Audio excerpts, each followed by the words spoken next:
الحمد للہ رب العالمین والصلاة والسلام علی رسولہ الکریم فاعوذ باللہ من الشیطان الرجیم بسم اللہ الرحمن الرحیم۔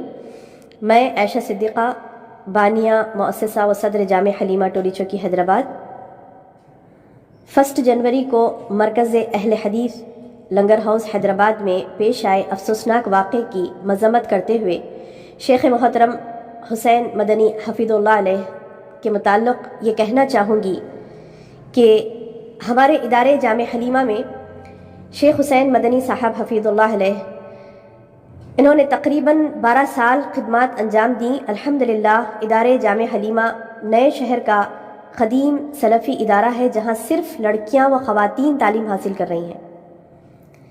الحمدللہ میں، میرے تمام معلمات جامعہ اور کثیر تعداد میں تعلیم پانے والی خواتین و طالبات نے 12 سال کے اس طویل عرصے میں کوئی غیر اخلاقی حرکت یا کوئی نازیبہ کلمات شیخ کی زبان سے نہیں سنے۔ الحمدللہ ہم تمام شیخ کے بحسن خوبی خدمت کو سراہتے ہوئے بارگاہ الہی میں دعاگو ہیں کہ اللہ شیخ کو آزمائشوں سے محفوظ رکھے اور تمام اہل توحید کے دلوں سے حب الدنیا اور آپس کے بغض و عناد کو دور کرے۔ آمین یا رب العالمین۔ والسلام علیکم ورحمۃ اللہ وبرکاتہ۔